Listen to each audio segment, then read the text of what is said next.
Ubucuruzi n'inganda mu iterambere. Ubucuruzi n'inganda mu iterambere ni ikiganiro mugezweho na Minisiteri y'Ubucuruzi n'Inganda. Kibagezaho ibikorwa byose bifatiye kuri iyo minisiteri nk'urwego rushyiraho politiki, amategeko ndetse n'amabwiriza bigamije guteza imbere ubucuruzi n'inganda. Kibagezaho kandi amakuru ku bikorwa binyuranye by'iyo minisiteri ndetse n'abafatanyabikorwa bayo. Muri iki kiganiro mushobora gukurikira uko ubucuruzi buhagaze, bwaba ubw'imbere mu gihugu, ubwambukiranya imipaka cyangwa hanze y'igihugu, ndetse n'ubw'ibikomoka kuri peteroli.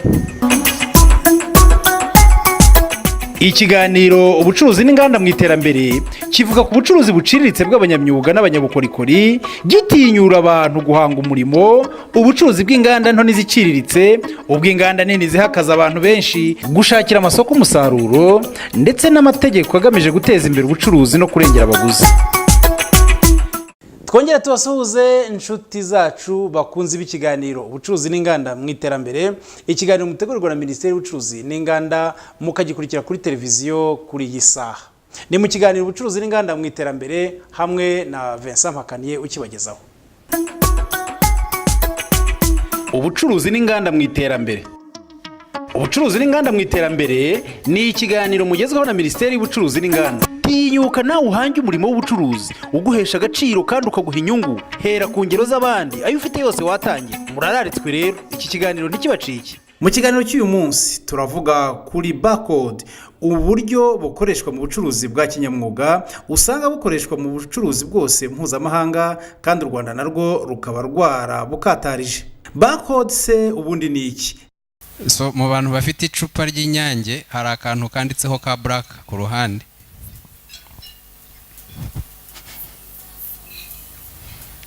Kano ka black kuturongo hari handitse 6. That is the barcode. So 6 stands for the country where this barcode was bought from, and that is Kenya. So each country is given a code country. Muri make ibyo nibyo dushaka kuzana mu Rwanda kugira ngo igihugu ibicuruzwa byacu bikorerwa mu Rwanda bibe traceable, tumenye ngo iki cyakorewe mu Rwanda na barcode yabyo nibi justifying. Mu busanzwe iyo ugiye muri supermarket mu gihe ubona yuko bafata akamashini kabo bagatunga kuri ya namba ya barcode, so it helps even for stock checking and stock management y'ibicuruzwa byacu. Now abacuruzi benshi harimo n'urugero rw'Inyange baguraga barcode kuva hanze. Hari abazigura Kenya, hari abazigura Ghana, hari abazigura muri Amerika ndetse na Belgium. People buy from different countries, and for us we said with the support of the government that we think it is time the Rwandan companies to have a barcode service from Rwanda. Kugira ngo bigeho rero bitangire kubikora nuko haba institution in charge of issuing these barcodes. Kugira ngo bibone mu Rwanda hafite kuba hariho company cyangwa societe ibitanga. Tumaze guca muri process nuko byakorwa, twabonye ko byakorerwa muri private sector, ikaba service ishyitswa ku banyamuryango cyangwa abamemba bacu nka service. Ariko kugira ngo ibyo PSF bikore nanone nuko abamembers bamenya yuko hari iyi process, ikaba bazi nibirasaba iki, bitegurwa bite, ese nizihe modalities. Aho niho twifashishije expert muri byo ITC kugira ngo aze kudusobanurira uburyo byakorwa mu buryo bwiza bworohereje ubucuruzi. Minisitiri w'Ubucuruzi n'Inganda arasobanura akamaro ko gucuruza hakoreshejwe ubu buryo. Mu bihugu byateye imbere mu by'ukuri uburyo bakora ubucuruzi, iyo winjiye muri supermarket ukajya guhaha usanga ukuntu bishyuza abantu n'ibiki. Iyi system ya barcode ni system ntekereza yuko uko iterambere rigenda ryinjira mu gihugu isa nkaho nta guhitamo dufite, tugomba kuyigira. Igihe ubucuruzi bwacu bwari butaratera imbere wenda abantu ntabwo bari banayizi, ntabwo bari bazi akamaro kayo, ariko uko tugenda dukangurira abacuruzi bacu cyane cyane abafite ibicuruzwa bashaka kwinjiza ku masoko mpuzamahanga bari batangiye kugenda bahura n'inzitizi. Abaguzi babo bababwira yuko badashobora kwakira igicuruzwa kidafite barcode, kubera yuko ahantu bagicuruza nta barcode ntibishoboka. ubwo rero bakayibagurisha kuko ushobora kuyigura aho ushatse, ntabwo ari ngombwa yo kuyigura mu gihugu cyawe, ariko urumva kuyigura birahenda, harimo amafaranga ugomba gutanga. Urumva cyane cyane niyo uyiguze utari mu muryango uyikugurisha, ubwo hari ikiyongeraho. Abanyarwanda benshi bajyaga bajya kuzigura muri Kenya, hari abaziguraga mu bihugu by'i Burayi cyangwa se muri Amerika, ariko bakatubwira ko batanga amafaranga menshi. Ariko ikibazo cyane kinini, hari n'abajyaga ku isoko batazi yuko ari ngombwa, bakagira imbogamizi bahuye n'icyo kibazo. Ubu rero twabonye yuko ari ngombwa yuko mu Rwanda tugira iyo barcode system. Charles Rutagengwa ni impuguke y'umuryango mpuzamahanga w'ubucuruzi ufatanya na Minisiteri y'Ubucuruzi n'Inganda muri gahunda zinyuranye zo kunoza ubucuruzi, byaba imbere mu gihugu ndetse no hanze yacyo. Nawe arasobanurira imikoreshereze ya barcode mu bucuruzi. Zirakenewe cyane kuko zifasha abacuruzi mu kugurisha ku baguzi bashobora kwishyura menshi. Urugero, amasupermarket manini hano mu Rwanda ntabwo yemera ibicuruzwa bidafite barcodes, kandi muri export naho ntabwo bemera ibicuruzwa bidafite barcodes. Urumva rero muri rusange ko ntawe utabikeneye, uwo ari we wese wifuza kwinjiza menshi akeneye barcode. Kandi mu mibare twasanze yuko hagati ya 2 na 5% z'ibicuruzwa byo mu Rwanda nibyo bifite barcodes. No kuvuga iyo mibare ni yireba inganda hagati ya 2 na 5% nizo zifite barcodes. No kuvuga ngo izindi ntizifite barcodes, kandi izindi muri izo nyinshi zidafite barcodes nizo ntoya, nizo zikenewe no gufashwa. Za zindi 5% ni inganda nini zishobora kwifasha gusaba barcode hirya no hino, kwishyura bikoresheje amatransferi hanze. Ariko za zindi ntoya arizo nyinshi ntizigira barcode, kandi ari no zikeneye no kugurisha muri ayo masoko kugira ngo zitere imbere. Kuko igiciro cya barcode zizajya zitangirwa mu Rwanda, twarebye ibiciro byo hanze. No kuvuga ngo uruganda rwishyuraga make hanze rwishyuraga $700 nka 700 ku mwaka, ariko muri systeme y'u Rwanda tuzajya ducyaginga nibura 350 kugira ngo uruganda rushobore kubona barcodes. Bivuze yuko ni make kuyo yajyaga yishyurwa hanze. Ari nayo marketing strategy dushaka gukoresha kugira ngo benshi bazagana iki kigo kugira ngo bashobore kubona izo barcodes mu buryo bworoheye. Minisitiri w'Ubucuruzi n'Inganda aranakangurira abacuruzi kwitabira gukoresha ubu buryo kuko bubafitiye inyungu ndetse n'igihugu muri rusange. Kugira barcode system mu Rwanda ubundi biri mu maboko yacu, nitubishaka tukiyemeza kubikora birakoreka. Uruhare rwa leta ni ugufasha cyane cyane no kumobilizinga abantu kugira ngo bumve akamaro kabyo no kumekinga sure yuko bikora neza. So nabasabaga rero rwose yuko muza kubishyigikira cyane, ariko sinshidikanya yuko nimumara gusobanurirwa inyungu zabyo muza kubishyigikira, kuko ntekereza yuko mubifitemo inyungu, ariko n'igihugu muri rusange. Barcode system ni kimwe mu bikenewe ubu ngubu mu Rwanda kugira ngo tujyane n'igihe. Ntabwo byasobanuka ukuntu abantu bamwe bajya bashaka ku export ibintu hirya no hino, ugasanga kuba nta barcode bafite bibaye imbogamizi. Kujya kuzigura hirya no hino hari igihe bihenda, bitwara igihe, bitwara n'amafaranga. So I hope yuko mu Rwanda nituyishyiraho n'abaziguraga hanze bakazigura mu Rwanda bazabona inyungu. Nkaba nagira ngo mu kurangiza ijambo ryanjye mpamagarire abanyarwanda bikorera bose bishobotse yuko bakwitabira iki gikorwa nkuko muza kubisobanurirwa gifite akamaro kanini cyane ndetse no kubafasha mu bucuruzi muri rusange ari ubukorerwa mu gihugu cyangwa se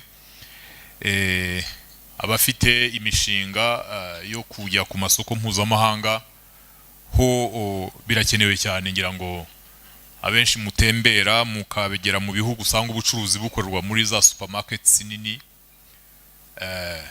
ntabwo ushobora gutekereza gucuruza nabo ngabo utagira barcode. Uhagarariye umuryango mpuzamahanga w'ubucuruzi yasobanuriye abacuruzi ku buryo bwimbitse icyo barcode aricyo n'imikoreshereze yayo. That was part of the global organization on standards, and of course this is not a teaching meeting that you are come here to learn about these things. Once we start this organization, the mandate of this organization in Rwanda will be to teach you. Ndashaka kuvuga mu magambo make cyane ibyo yavugaga. Kode zitangwa ku rwego rw'isi, ariko buri gihugu kibishatse gishobora gusaba ku buryo kibizitangira muri icyo gihugu cyabo. Mu Rwanda rero kugeza ubu ntago twari dufite institution itanga izo kode ku buryo abazikeneye bose nkuko mwabibonye ku Nyange n'ahandi hantu bazigura. Twagiye tuganira nabo, bamwe bakatubwira ko bazikura muri US, muri Amerika, abandi bazikura mu Bubiligi, abandi bazikura muri Kenya, ku buryo na produit yacu isohotse iyo uyishyize muri scanner ikwereka ko ibifite code ya Kenya cyangwa ifite ya US, tudafite code y'u Rwanda kugeza ubu. Ubwo rero kimwe mu byo dushaka gukora ni ugushyiraho ku buryo hajyaho na code y'u Rwanda, n'umuntu yishize agahita abona ko ari code y'ikintu cyo mu Rwanda. Ubundi ibi bintu bikorwa na organisation n'ikigo kidaharanira inyungu. Hagombaga rero kujyaho abantu bishyira hamwe bagakora ikigo kidaharanira inyungu, bagakusanya amafaranga yo kugura ibikenewe byose, amamashini n'ibintu bya IT equipment kugira ngo babashe kugitangiza. N'ibikini ibintu twabonye ari birebire, tubimazemo igihe dushaka kugira ngo icyo kigo kijyeho. Biri no mu byabitindije kubera ko hari amafaranga agomba gushorwamo, kandi nk'udaharanira inyungu utagaragaza kuzunguka, ku buryo byari bigoye ahari kugira ngo tubone n'umuntu cyangwa se abantu babidukorera. Nyuma yaho dukomeje gukurikirana dusanga ibyo basaba urugaga rw'abikorera rurabyujuje, kuba ari ikigo kidaharanira inyungu, kuba ari ikigo kigendera ku banyamuryango, mbese uko dusanzwe dukora twujuje ibyo basaba. Noneho tukaba tubona ko mu mwanya wo gushyiraho ikigo gishyashya iyo service yaza igakorera muri PSF. Yagerageje kwerekana ibiciro biba bihagaze. Nk'umuntu ngero wabajije ntabwo ari ibintu bihenze, haraho nabajije ugasanga kuri produit imwe bishyura amadolari 100. Nko muri Kenya hari abishyura kugira ngo baguhe code ya produit bishyura amadolari 100 buri mwaka, ahandi bishyura amadolari nka 70 n'iki. We rero business plan yerekanye ko mu Rwanda twakwishyuza amadolari 50, right? Hagati y'imwe nenye no kuvuga ngo bakaba baguha ku madolari 50 tukaguha code y'amaproduit 4. Icyo gihe baguhaye code ya produit enye ku madolari 50 umwaka wose, no kuvuga ngo ibintu byose uzaprintinga uzashyiraho iyo code umwaka wose, undi mwaka ube wagaruka. Ndibaza ko n'ibihumbi nka 30 by'amanyarwanda 35 ukabona code enye ukoresha umwaka wose kuri produit enye. Ndibaza ko si ibintu bihenze ugereranije n'icyo bigufasha muri business ya buri munsi. Yagerageje no kwerekana loss cyangwa se igihombo giterwa no kutagira iyo code, kuko udafite iyo code no kuvuga ngo ubugomba kwemprima bwa buntu bwa stickers. Hari ubundi buntu bukode bemporta mu Bushinwa, yatweretse uburyo supermarket imwe yemporta igatanga miliyoni 14 ku mwaka kugira ngo ibashe gushyira izo code ku bintu bikorerwa mu Rwanda. No kuvuga ngo twese turamutse dukoresheje izo code, ya supermarket ya miliyoni 14 yatangaga ntabwo babikizitanze kubera ko produit zose zaba zifite code. Abacuruzi bahawe umwanya babaza ibibazo, batanga n'ibitekerezo. Uyu ni Sina Gerard, umuyobozi wa Entreprise Urwibutso. numvise ko hano mu Rwanda bishoboka ko twageze igihe cyo kuba tuzajya tuzifatira hano iwacu i Rwanda. Nishimira ko hari intera y'igihugu cyacu ku banyarwanda bose muri rusange, kuko cyane wenda nk'abanyenganda bagenda bagira ibintu baproduiza, ariko mwumvise ko atari inganda gusa, ko ari muri domaine zitandukanye. Barcode utayifite nta kintu wakora, cyane cyane ko tumajije kugira ama supermarket akomeye akoresha ya mashini mu kugurisha. Icyo gihe wowe munyarwanda ufite icyo nawe wakoze, ngira ngo mwabonye ejo bundi ko twari mu imurikagurisha rya Made in Rwanda, icyo wagezeho ntabwo wakwinjira muri rya soko rinini, ndavuga ayo ma supermarket, kugira ngo kuguha isoko bakubaza barcode nyine niba ugomba kubanza ukazijyaho. Bikaba byari inzitizi ku bakiri batoya, bitari byoroheye murumva kujya muri Amerika cyangwa muri Kenya kugira ngo ushobore kuzibona. Ariko ubu ngubu ahangaha mu gihugu cyacu ni icyerekana imiyoborere myiza, kandi abayobozi b'igihugu cyacu batureberera ibyo tutarageraho bikaza. Byabaga inzitizi nk'abazungu baraje bafunguye hano ibyo aho ku isoko twagomba kwibonamo, ariko waba udafite izo barcode ukabura ahagaze ukagenda ukebera. Ariko uyu munsi ngira ngo nta nubwo kwirirwa nk'abanyamuryango b'urugaga nyarwanda kubaza ni byiza no kutumenyesha, ariko nzi neza ko nta kwinginga ahubwo mudutegereze, kuko igihe mu byigishiye wenda n'abatarabimenya utazifite ni nk'uko waba ufite imodoka idafite plaque. Kugira ngo mbaze, numvise ko hagiye kuba registration, hanyuma hakazabaho kwemererwa. Ese twazabona izo barcode bitarenze igihe kingana iki, ko uruganda mpagarariye ruri hafi gutangira kandi rukaba rukorana, ruzajyana ibicuruzwa hanze y'u Rwanda, kandi izo barcode zikaba zikenewe? Ari process yo ku application submission turayikora mu mpera z'uku kwezi. Mu kwa gatanu nibwo baziga kuri dossier aho tubisaba. Turakeka nko mu kwa gatandatu mu kwa karindwi yuko baramutse batwemereye nibwo service yatangira gutangwa. Icya mbere no kongera value ibintu bituruka mu Rwanda. Abundi abantu babikuraga hanze, urumva icyo bivuze gukura ikintu hanze kikazana. Icya kabiri ni ukorohereza abacuruzi bacu kuyitumiza hanze. Hari awigiraga yubwe akishyura itike, hari wajyaga kurayini bikamugora asaba kurayini, ariko iyo biri hano ni minota mike, so birimo korohereza abantu. Icya kabiri no gukora exports. Ibintu byacu muri ntabwo byajyaga mu isoko mpuzamahanga kuko bidafite la barcode, ugasanga umuntu nta numva barcode ikimenyesha n'agaciro kayo. So mu buryo bwo kongera ibicuruzwa gusohoka mu gihugu bijya hanze, iyo barcode nicyo zadufasha. Ku isoko tutihariye nk'abanyarwanda, ariko kiri au niveau international cya counterfeit products, abantu bigana imiti y'abandi. Hari imiti bifite barcodes, ariko mu by'ukuri ukayireba ukabona ko ni twa turongo nyine, ariko you cannot know exactly what is inside. You cannot know, even if it has barcode, you cannot know niba ari counterfeit or original product. So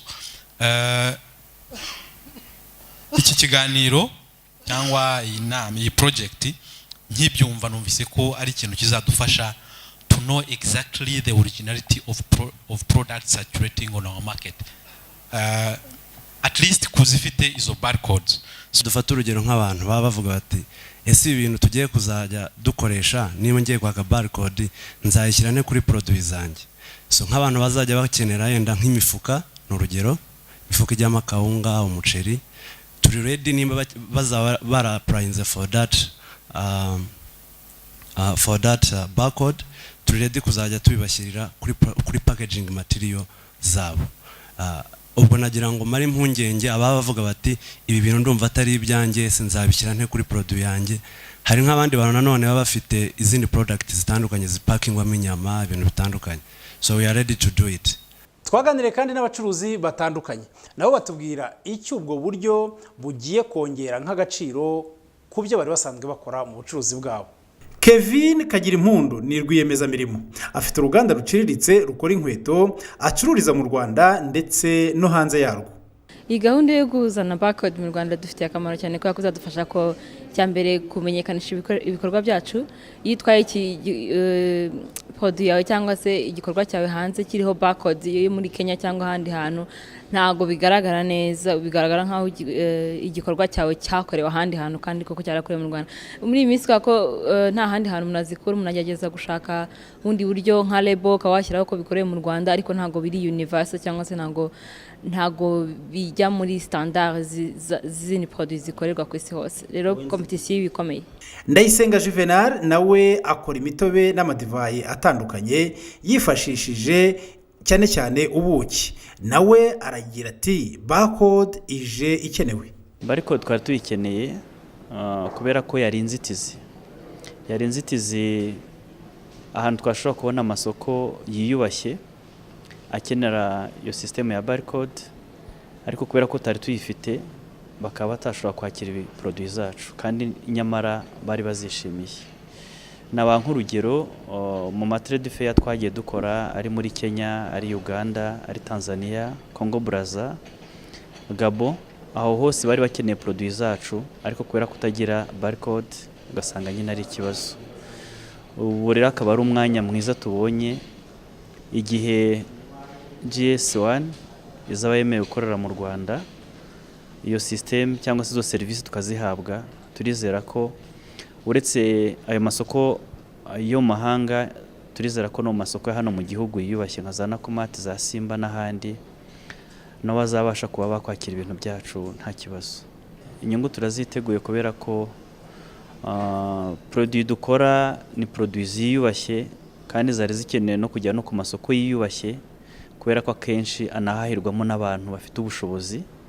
Uburo twagurisha ku masoko asa n'ahaciriritse, ibintu byacu tukabitanga ku mafaranga makeya kubera ko abashobora kuba babigura nyine nabo ngabo baciriritse.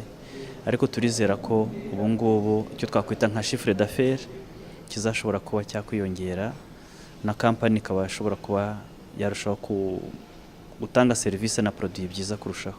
Inshuti zacu rero bakunze b'ikiganiro ubucuruzi n'inganda mu iterambere, ikiganiro mutegurirwa na Minisiteri y'Ubucuruzi n'Inganda. Ngibi ibyo twari twabateguriye mu kiganiro cyo kuri iki cyumweru. Tubashimire rero mwebwe mwese mwadukurikiye mu minota y'iki kiganiro, kandi tubararikira ikiganiro cyo ku cyumweru gitaha. Byari ikiganiro ubucuruzi n'inganda mu iterambere hamwe na Vincent Mpakaniye wakibagezagaho.